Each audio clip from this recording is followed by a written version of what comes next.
JJ McCarthy can zip it, and his blind side is coming back. All of this on today's show, plus more, I'm sure. But first, I need you to check out 5-Star Bath Solutions in Minneapolis, because they will transform your bathroom in 48 hours. Don't wait 6 to 8 weeks and cram into your teeny tiny bathroom downstairs while you get ready for work and while your kids get ready for school. You can have your bathroom back in 48 hours. 5-Star Bath Solutions in Minneapolis makes that promise, and that's what they did for us. I'm talking new floor, new shower, new surround, new vanity. We went from 1 sink to 2 sinks. Take a look at the pictures if you're on YouTube. We had an ugly blue floor with a step going into the bathtub with handrails everywhere. And we hated it because the handrails were opening up and it was creating mold behind the shower. They took care of all of it. We didn't have to outsource anything. They did it all in 48 hours. 5-Star Bath Solutions in Minneapolis will do that for you as well. Plus, they have affordable payment plans and free consultations. So contact 5-Star Bath Solutions of Minneapolis if you want your bathroom done now. Not in 8 weeks, now. 5-Star Bath Solutions of Minneapolis is the best. They're called 5-Star for a reason, because they deliver 5-star work. 5-Star Bath Solutions of Minneapolis. Contact them today. All right. JJ McCarthy. He's my favorite topic to talk about because he's the topic that garners the most interest, and he is the most interesting topic. Josh Metellus was interviewed yesterday, just on the sideline as they're getting ready for practice. He's doing a little hold-in. That's the popular thing these days. Do a little hold-in so that you're showing up, but you're not really participating, but you can't get fined if you're showing up and not participating. That's what the cool kids these days are doing, and it makes sense. Why would you hold out, miss practice, get fined, when you can hold in, show up to practice, not participate in practice, and not get fined? It's definitely the smart decision. But this is what he had to say about JJ McCarthy. He says this, quote, "He has one of the best zips I've seen since being in the league. And I've been around some guys who could sling it. Shout out to Sean Mannion. He was slinging it. He had a great arm. But yeah, JJ throws the ball as good as I've been around. He can put the ball where he wants to." Now, it's funny that of all players, Josh Metellus compares McCarthy's arm to, it's Sean Mannion. Career backup quarterback Sean Mannion, who's bounced around from team to team. But according to Vikings players and reporters, Sean Mannion could zip it. Now, when I saw Sean Mannion play, I didn't actually think he had as much zip on his ball as everyone said he did in preseason and the limited reps he got in game. Like, that's a zip? Don't look like a zip to me. But he's got zip. And apparently McCarthy has zip. And McCarthy's arm strength has been a topic that has been talked about since his pro day. And concerns about his arm strength. And I've never understood why McCarthy's arm strength has been the ongoing topic of conversation, because you look at his throw in preseason to the receiver streaking down the sideline when Justin Jefferson was on the radio with Paul Allen and TV, and it was an immaculate throw deep down the field to the corner. And there are plenty of throws where you look at McCarthy's arm in college and you say, okay, that's a big boy throw. That throw requires arm strength. McCarthy's arm strength has never been even a tiny bit of concern for me. That's never been my question. My question when looking at McCarthy and analyzing his game was his responsibility to throw the ball at Michigan because he was not asked to do too much when their roster was filled with superstar players all around him.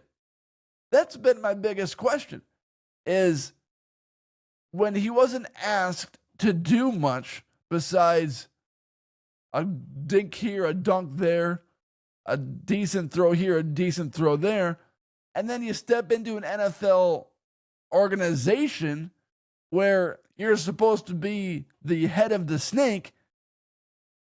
That's been my biggest concern. Can he take the jump from, okay, we're going to ask you to manage the game at a level that won't require you to make throws, to, okay, can you manage the game at a level where you need to make the throws? Because, real quick, I hate the game manager idea. I hate when you call a quarterback a game manager because they are called to be game managers. Tom Brady, you could argue, is the best game manager in the history of football. And Patrick Mahomes is a phenomenal game manager. So this rap on quarterbacks being game managers, the best game managers win Super Bowls. That's what they are called to do. Because when you look at what game manager means you are managing the game. It's knowing when not to take a sack. It's knowing when to get rid of the football. It's knowing when to forfeit your possession on 3rd and 20, punting the ball away and winning the field position battle game, and not throwing a ball up, throwing an interception, and giving a team easy field position. That is all a part of what being a great quarterback is, game managing. So I'm very intentional about the words that I use to describe McCarthy's game managing. At Michigan, McCarthy was asked to be a game manager that didn't screw up. But now he needs to be a game manager at the NFL level where he can make all the throws and still not screw up. That's always been my biggest question. And you look at his arm strength at the pro days, quarterbacks throw the ball as fast as they can. And McCarthy's speed was right up there with Josh Allen as the fastest balls to be thrown at pro day. And now we got to take all that with a grain of salt, because who at the NFL level throws the ball as fast as they can on a given throw? Because each throw requires a level of accuracy and timing and all of those things. And when it requires all of those things, really, how fast do you have to throw the ball? Certainly not as fast as you can. But it does point to a level of arm strength that he does have, that he could throw the ball as fast as he can. And McCarthy can zip it. And the question about does he have the arm strength, in my opinion, is a dumb question to ask. And that is not a concern. Their Vikings have posted videos of McCarthy throwing the ball around to his teammates in minicamp. And there was a long bomb to Jordan Addison that they posted on all their social sites. It's this one right here. Jordan Addison gets past Harrison Smith and gets past the Vikings defense, and McCarthy finds him for the touchdown. And it was an easy walk-in touchdown. Now, apparently, this throw from McCarthy has received some online criticism. Someone said online, says, "It has been brought to my attention that people are complaining about this throw." And my reaction to McCarthy's throw to Addison is, I would rather have a quarterback underthrow my wide receiver. I would rather them throw the ball with the idea of having a little bit of an underthrow than even trying to hit him perfectly in stride. I want them throwing with the mentality of having a touch of an underthrow. And here's why. You underthrow the ball, and so many good things can happen. The receiver has complete control, can come back and track the ball, while 95% of the time, the corner has no idea where the ball is. And when the corner has no idea where the ball is, how many times do you see pass interference penalties called down the field? And if you're obsessed with trying to hit a guy in stride in between the numbers, the chances is that you are going to have more overthrows than you would like to. And if you are going to have more overthrows than you would originally like to, well, then you are going to miss on more opportunities on players like Addison and Jefferson and Hawkinson down the field.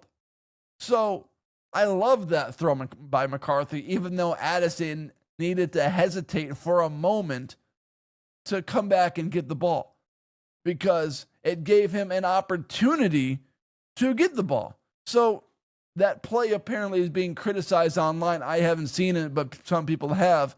And that's the exact type of throw that I would want McCarthy making in an NFL game, because it allows his receiver to go up and make a play and have an impact, whether it's catching the ball down the field or creating a pass interference penalty. All right, the next story. Christian Darrisaw is back practicing, doing some one-on-ones, and apparently he's attacking his rehab. He's not just participating in rehab, he's attacking his rehab. He's attacking his rehab, trying to get that torn ACL back to 100% after he tore it against the Los Angeles Rams late in the first half, which brought on a lot of criticism for the Vikings coaching staff and organization, because, why didn't you just kneel it? He's back participating in NFL minicamps, doing some one-on-one drills and stuff like that, which is great news, because if the Minnesota Vikings want to be as elite as they hope to be, getting Christian Darrisaw back sooner rather than later is going to be a big part of making sure the team can be ready to win immediately as the NFL season starts. Because you look around the offensive line, Brian O'Neill, Will Fries, Ryan Kelly, the guard they drafted, and then who is filling in at left tackle until Christian Darrisaw is ready to play. And if Christian Darrisaw is ready to play immediately, or at least in week 2, latest week 3, well, then that is a great sign for the Minnesota Vikings offensive line. But not just their offensive line. It's a great sign for their passing game. It's a great sign for their rushing attack, because Darrisaw tore his ACL in week 8 last year, which, if we're being 100% honest, is a great time to tear your ACL. The last thing you'd want to do is tear your ACL in week 18 when the season's almost over, and then you got to train all off season and train even through preseason and probably the first few weeks of the NFL season, because you tore your ACL in week 18. You tore your ACL in January. But he tore his ACL 10 weeks before in week 8, which gives him a 10-week advantage to get back sooner and in week 1 for the Minnesota Vikings. So if we're looking at this thing objectively, Christian Darrisaw could not have torn his ACL at a better time for the Minnesota Vikings, because then they traded for the offensive lineman from Jacksonville and filled his spot with a solid player, not a great player, not a terrible player, but a solid player, and were able to kind of withstand that injury. But it looks like he's coming back, getting his reps in, getting some movement in, which is a great sign because it's only June. And training camp is a month and a half away. And if Darrisaw is already moving and grooving and you're seeing reps on the practice field, well, it's better than not seeing reps on the practice field. And the blind side is a big deal for McCarthy. And Darrisaw is the best offensive lineman on the Vikings. And if he can be available to play week 1 for the Vikings, that's a great, great thing. All right, everyone, thanks for joining the show today. Make sure you check out 5-Star Bath Solutions of Minneapolis if you need a bathroom remodel and you want it done quick. 5-Star Bath Solutions of Minneapolis. Thank you for going on this podcasting journey with me. Hit that follow button wherever you're watching or listening. And everyone, you have a great day.